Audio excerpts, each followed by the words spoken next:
Lutèce, ancêtre de Paris, était à l'époque un très beau marécage. Jérusalem était déjà la capitale du peuple juif. Moi, la première question qui me vient, c'est qu'est-ce que vous faites là?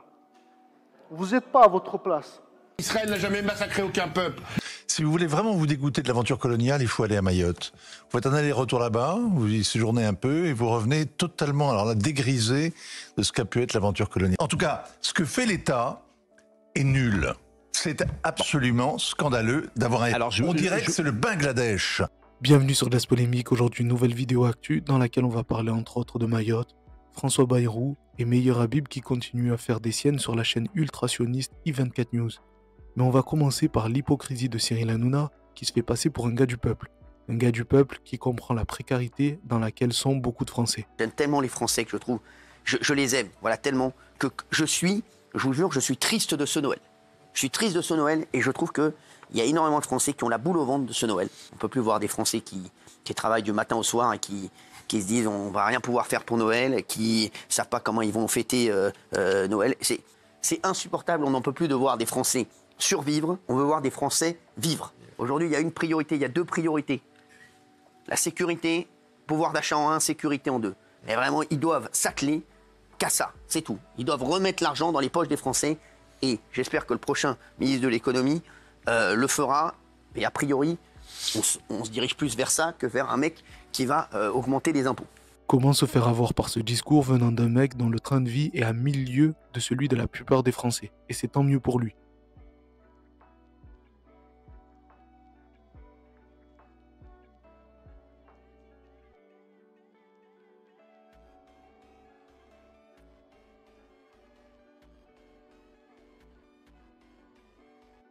Comment pourrait-il comprendre les difficultés des Français alors qu'il les a pas vécues lui-même dans sa chair? Je rappelle quand même qu'il est le fils d'un médecin et qu'aujourd'hui il est multimillionnaire. C'est tant mieux pour lui, c'est pas du tout une critique, mais celui qui pense qu'Hanouna est sincère est soit naïf, soit complice. Parce que tous les jours, il détourne l'attention des Français en faisant croire que leurs difficultés viennent surtout des étrangers, des OQTF, etc. C'est ce que je pointais du doigt dans mes précédentes vidéos concernant l'agriculteur qui a eu des propos racistes envers les Arabes. Ce n'est pas cet agriculteur en particulier dont je parlais, mais plutôt le fait qu'il est le résultat du matraquage médiatique qui vise à placer les étrangers et les Français issus de l'immigration comme cause directe ou indirecte des problèmes du pays.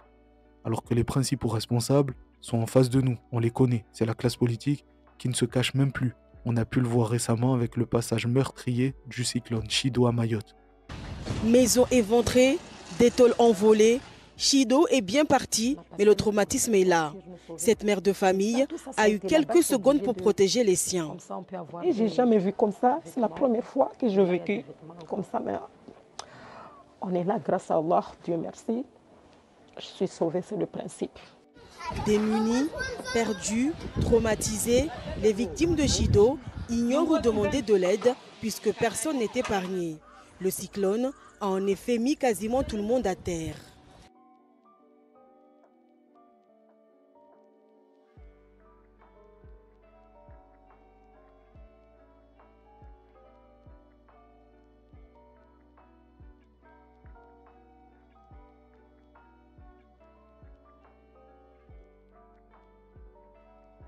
Vous avez vu l'ampleur des dégâts? C'est du délire. Les autorités parlent de dizaines de morts, mais on serait plutôt proche des centaines. Et le principal responsable selon moi, c'est l'État qui depuis 2011 et la départementalisation de Mayotte n'a pas investi à la hauteur de ce qui se devait pour permettre aux Mahorais de vivre décemment avec des infrastructures dignes de ce nom, surtout concernant l'accès à l'eau potable et les logements. Ce qui a été fait depuis bientôt 15 ans n'est pas suffisant et a mené aujourd'hui à ce désastre. Et je voudrais quand même souligner que les différents députés de Mayotte ont alerté, mais beaucoup trop peu sur ça. Ils ont préféré depuis des années parler de l'immigration. Nous remercions nos policiers, nos gendarmes mobilisés pour lutter contre la criminalité, contre l'insalubrité des bidonvilles et expulser les étrangers en situation irrégulière. Alors que 75% des Français soutiennent l'opération Embouchou, cette opération d'ordre public est freinée par l'obstruction comorienne. Les Comores qui refusent de reprendre leurs ressortissants malgré l'accord passé avec Paris et les 150 millions d'euros que la France a versés à ce titre. Les Comores qui refusent de reconnaître Mayotte française et envoient leur population pour asseoir leurs revendications territoriales. Alors oui, c'est une réalité, il y a un problème de sécurité à Mayotte. Mais les causes sont beaucoup plus profondes que ça. Et surtout, est-ce que c'est l'immigration qui a fait que l'île n'était pas prête à affronter ce cyclone? Ou bien que l'accès à l'eau potable est toujours un problème à l'heure où je vous parle? C'est toujours le même procédé. Faire entrer dans la tête des habitants que leur problème, quoi qu'il arrive, est en priorité l'étranger. Même après le carnage causé par un cyclone, je le rappelle, c'est un cyclone, et surtout le manque d'investissement de l'État, le problème, c'est l'immigration. Les deux personnes qui me semblent les plus, inquiètes de la situation de Mayotte, c'est Madame Youssoufa, notre députée, et Marine Le Pen. Le vrai problème de Mayotte, en fait, c'est cette immigration. Vous voyez bien qu'aujourd'hui, ces bidonvilles sont peuplés par ces personnes, malheureusement, dans des situations très précaires. Donc, même si vous construisez en fait des équipements ou des locaux, que ce soit des locaux publics, etc., pour essayer justement de répondre à ces besoins de la population, mais tant qu'il n'y a pas une politique migratoire très claire et très rigide, si je puis dire, de toute façon, on ne va jamais s'en sortir en fait. On a quand même vu des habitations qui n'étaient pas des bidonvilles complètement détruites aussi. C'est un territoire qui est laissé à l'abandon par l'État. C'est tellement flagrant que même sur CNews, c'est ça qui est pointé du doigt. Si vous voulez vraiment vous dégoûter de l'aventure coloniale, il faut aller à Mayotte. Vous faites un aller-retour là-bas, vous y séjournez un peu et vous revenez totalement, alors là, dégrisé de ce qu'a pu être l'aventure coloniale. Mayotte, c'est 25 fois plus petit que la Corse. C'est tout petit, hein. On ne sait pas combien il y a d'habitants. 300 000, 400 000 peut-être. On évalue au nombre de sacs de riz qui sont consommés. C'est vous dire quand même le sérieux de l'État. Il n'y a aucune agriculture. Il n'y a pratiquement pas de pêche. Il n'y a pas d'industrie. Vous savez que c'est une zone cyclonique. Oui. Le Japon est sur une zone sismique. Donc quand vous construisez un immeuble au Japon, une habitation, un bureau, vous respectez les normes sismiques. Eh bien, on pourrait imaginer que Mayotte étant en zone cyclonique, on construise autre chose que des bidonvilles ou autre chose que des immeubles avec des toits en tôle ondulée qui valsent. C'est la honte de l'océan Indien. On peut relever Notre-Dame en 5 ans, on est infoutu de développer Mayotte, alors que ça fait maintenant 14 ans que c'est un département français. En tout cas, ce que fait l'État est nul. C'est absolument scandaleux d'avoir un... On dirait que c'est le Bangladesh. Si même CNews est scandalisé par le mépris de l'État à l'égard de ce territoire et des habitants de ce même territoire, c'est peut-être qu'il y a un peu de vrai là-dedans. Et on en a eu la preuve avec notre nouveau Premier ministre, François Bayrou, qui quitte une conférence de presse au sujet justement de Mayotte pour se rendre à un conseil municipal de la ville de Pau dont il est maire.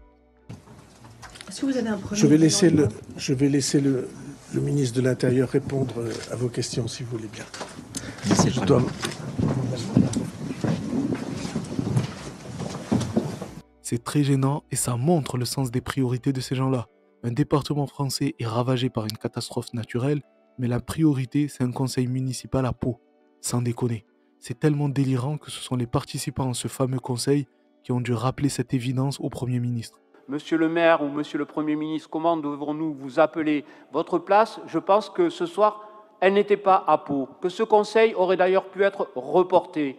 Il aurait pu être déplacé. Il n'y avait pas d'urgence. Moi, je pense que votre place, elle était soit à Paris, soit à Mayotte, pour manifester la solidarité nationale à nos compatriotes. Voilà ce que je veux dire. Ça illustre bien le mépris de nos dirigeants envers les territoires d'outre-mer. C'est pas très important, c'est à des milliers de kilomètres, et surtout, ce sont des Noirs, on va pas se mentir. On n'est pas là pour faire du show, monsieur Bayrou. On n'est pas là pour transformer cette assemblée en plateau de télé. Moi, la première question qui me vient, c'est qu'est-ce que vous faites là? Vous n'êtes pas à votre place. Vous n'êtes pas à votre place, monsieur Bayrou. Moi, je considère que le fait que vous soyez venu ici, c'est une faute politique. Je ne fais pas du show, c'est une faute politique. Votre première mission, monsieur Bayrou et monsieur le Premier ministre, c'est de prendre l'avion, d'aller à Mayotte, ne serait-ce que de façon symbolique, de montrer à ces gens-là qui vivent dans la misère, qui vivent dans des bidonvilles, qu'on les déconsidère. La seule manière où on parle d'eux, c'est pour les critiquer au sujet de l'immigration. C'est honteux. Après, ils s'étonnent des révoltes que l'on peut voir en Martinique, en Guyane ou en Nouvelle-Calédonie. Mais au bout d'un moment, comme a dit l'autre, quand le respect n'est plus servi, on quitte la table. Mais dites-moi en commentaire si vous pensez qu'ils sont juste incompétents ou si c'est du pur mépris. Parce que Bruno Retailleau, notre ministre de l'Intérieur sortant, c'est au moins lui rendu sur place. C'est très bien, mais il a étalé toute sa méconnaissance de la culture mahoraise. En réalité, pour le bilan, il va falloir des jours et des jours pour avoir un bilan. Vous n'aurez jamais un bilan consolidé. C'est pour ça qu'il faut vraiment pas donner de chiffres. Le préfet explique que la tradition musulmane fait que les morts doivent être enterrés en 24 heures. Donc ils ont commencé à les enterrer un peu partout. Ce qui va poser des problèmes pour l'eau ensuite. Oui, ce que disait Patrice Faure dans la visio hier soir, il disait attention. C'est très gênant, très gênant. En tant que ministre de l'Intérieur, personne ne lui a soufflé que dans la culture musulmane, les corps des défunts sont enterrés le plus rapidement possible, genre un jour max après le décès, il me semble. Corrigez-moi en commentaire pour ceux qui savent, mais voilà encore une preuve du mépris. Peut-être du mépris envers des Noirs, je sais pas, parce qu'on parle de mort, on parle de famille endeuillée, mais on s'en fout en fait, on n'est pas consciencieux de ce qu'on va dire ou faire, il est là parce qu'il doit être là, c'est tout, mais sa tête est à Paris. Bref, dans le même thème, je voulais vous montrer une soirée de soutien à Boualem Sansal, l'écrivain emprisonné en Algérie, une soirée qui a réuni Natacha Polony, Kamel Daoud, Xavier Driancourt, Jean-Michel Blanquer, Bernard Cazeneuve, etc. En bref, des personnalités qui ont des positions très régulièrement islamophobes sous couvert de laïcité, d'humanisme, etc. Sauf que pendant cette soirée, ils n'ont pas dit un mot sur l'épreuve qu'endurent nos compatriotes mahorais, bizarre pour des humanistes, patriotes, etc. Contemporaine, elle est puissante, elle renvoie à la réalité de chaque étudiant au-delà de ses éléments d'identité et en fait elle est universelle. Nous devons la France, les artistes. Ma question est la suivante, est-ce qu'ils feront la même soirée de soutien aux Mahorais? Je ne pense pas, car c'est plus important pour eux un écrivain islamophobe que nos compatriotes d'outre-mer. C'est plus facile d'être méprisant et peu consciencieux envers des Noirs qu'envers, par exemple, des sionistes qui, eux, n'hésitent pas à humilier et à mépriser les Français. Écoutez Meyer Habib encore une fois, comparer la Gaule à un marécage. La même Gaule dont les Français de souche identitaire se réclament. Israël n'est obligé d'avoir des relations diplomatiques avec personne. Elle a un allié stratégique qui s'appelle les États-Unis. J'espère beaucoup qu'un jour la France deviendra un allié stratégique et j'espère beaucoup et je prie et je rêve qu'un jour que l'ambassade de France soit transférée à Jérusalem. C'est un rêve peut-être fou, mais c'est un rêve réalisable. Parce qu'Israël, parce que Jérusalem est la capitale du peuple juif dans 3000 ans, quand Lutèce, ancêtre de Paris, était à l'époque un très beau marécage, Jérusalem était déjà la capitale du peuple juif. Et j'ai la conviction pour entendre un nombre incalculable de Français, y compris de parlementaires et y compris de politiques, en disant un jour la France transférera son ambassade à Jérusalem. Il dit également qu'il souhaite que l'ambassade de France soit à Jérusalem. Il veut à tout prix que la France se soumette totalement et dise officiellement que Jérusalem est la capitale d'Israël et seulement d'Israël.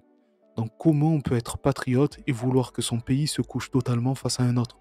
Je ne comprendrai jamais les identitaires français, qui en plus sont des bandeurs de Trump, alors que lui aussi est le garant de la soumission américaine à Israël. Nous essayons d'aider avec force pour ramener les otages en Israël. Concernant Bibi, nous avons eu un excellent échange. Nous avons évoqué la suite et je serai tout à fait disponible pour lui le 20 janvier. Et nous verrons. Comme vous le savez, j'ai lancé un avertissement. Si les otages ne sont pas rentrés chez eux d'ici là, l'enfer va éclater très fort. Donc une de ses premières actions, ce ne sera pas America First, comme il le dit souvent. Ce sera plutôt d'aller bombarder lui aussi la bande de Gaza. Donc quand Claude Issard dit face à Meyer Habib, notamment qu'Israël est à l'image des États-Unis, il dit pas ça au hasard. Israël occupe une partie du Golan pour sa sécurité, ça fait quand même une grosse différence, ça, non? États-Unis, Israël, pour répondre à votre question, j'ai presque envie de vous résumer l'histoire des États-Unis. Ce sont des Européens qui ont colonisé un territoire, génocidé des peuples autochtones, déporté des Africains pour être esclaves. Je suis l'un de ces descendants puisque je suis afro-caribéen de la Guadeloupe, je suis guadeloupéen. Et donc lorsque vous avez les Américains qui reconnaissent l'annexion du Golan, finalement Israël est à l'image de son grand frère ou de son protecteur, en tout cas américain. Il y a quand même des ressemblances, hein, c'est vrai. Mais quand il dit que les US sont le grand frère d'Israël, non. Je pense que le lobby sioniste qui est extrêmement puissant aux États-Unis, j'en ai déjà parlé au travers de plusieurs vidéos, a une influence majeure sur la politique menée par les États-Unis. Donc c'est plutôt eux qui sont le grand frère à présent. Bref, ensuite on a Meyer Habib qui va parler d'éternité concernant le Golan, exactement le même vocabulaire que Netanyahou. Ça fait peur sachant qu'il était député français il y a encore quelques mois. Et Claude Issard va lui rappeler qu'Israël est l'un des pays les plus détestés au monde aujourd'hui pour ce genre de phrase. Si quelqu'un croit encore une fois qu'Israël n'appartient pas comme la France, par exemple, la Salle, c'est la Lorraine, après la guerre est revenue entre les mains de la France. Dans le monde entier, il y a eu des guerres, il y a eu des gagnants et des perdants. Si quelqu'un peut imaginer un seul instant que Israël sortira aujourd'hui du Golan, il y a un consensus d'ailleurs qui est total en Israël, de droite et de gauche, pour rester pour l'éternité sur le plateau du Golan. Mais Yarabib a une logique des territoires récupérés ou accordés à géométrie variable. L'Alsace et la Lorraine, c'est un très bon exemple. C'est un très bon exemple. Après la guerre de 1870, effectivement, après la guerre de 14-18, la France récupère. Vous êtes obsédé par Israël. Mais je vous êtes obsédé par je parle de la France, là. Je parle de la France. C'est pas vous qui décidez pour moi. Laissez-moi terminer. Laissez-moi terminer. Et donc, vous avez raison. Vous avez totalement raison sur l'Alsace et la Lorraine. Et l'Alsace et la Lorraine est revenue à la France. Et vous savez, notre monde est régi par des règles. Et la Judée-Samarie, ça fait que 3000 ans que c'est la Cisjordanie, ce n'est pas la Judée-Samarie. D'où ça vient de Cisjordanie? Aujourd'hui, c'est la Cisjordanie. Regardez le Larousse des années 1920. La France, c'était la Palestine en entier. La France, c'était la Gaule avant. Maintenant, c'est la France. Écoutez, réfléchissez un peu. Israël est une puissance faire un accord avec l'Égypte, faire un accord de paix. Israël est sorti du Liban. Israël est sorti d'une partie de la Judée-Samarie. Israël est sorti d'une partie de Hebron. Israël a toujours tendu la main malgré qu'il gagnait la guerre. C'est pas vrai. Aujourd'hui, si on va prendre les mêmes recettes qui ont arrivé aux mêmes échecs, Israël perdra. Et aujourd'hui, dans le monde entier, les gens comprennent que cette guerre n'est pas une guerre de territoire. Un des pays les plus oigneux au monde. Israël, nous sommes dans une guerre de civilisation. Ces islamistes qui ont tué à Paris, à Nice, à Saint-Étienne-du-Vouvray et dans le monde entier ont le même objectif que ceux, les islamistes, le Hamas, le Hezbollah, qui veulent un État pas à côté d'Israël, à la place d'Israël. Franchement, Claude Issiard a vraiment du courage d'aller sur ce plateau, écouter les bêtises de Meir Habib et de la bande d'ultrationnistes qui l'entourent. Mais c'est important de suivre Meir Habib, car n'oubliez pas qu'il y aura peut-être une nouvelle dissolution cet été, et donc il pourrait redevenir député. Un député français qui, face à l'horreur de ce qui se passe à Gaza et au Liban, dit qu'Israël n'a jamais massacré aucun peuple. Vous vous rendez compte, mais je vous donne des réalités historiques, pas du tout calmement, que ce peuple autochtone est aujourd'hui massacré. Il est massacré depuis la... Il est massacré. Israël n'a jamais massacré aucun peuple. Les seuls qui ont massacré, c'est les Palestiniens qui ont tué, violé, brûlé des familles entières. Le peuple, c'est un mensonge. Le peuple juif n'a jamais massacré aucun peuple, ni les Palestiniens. C'est un mensonge. Je pense qu'il y a plus, c'est un mensonge. C'est une infamie. Il n'y a même pas 40 morts, c'est déjà beaucoup. Voilà donc le résumé de cette actualité, c'est que l'élite médiatique et politique française se couche devant Israël et en même temps méprise le peuple français, en particulier ceux originaires des territoires d'outre-mer. Voilà.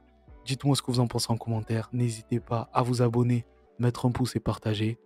Moi je vous donne rendez-vous demain pour une nouvelle vidéo actu ou peut-être un top 10.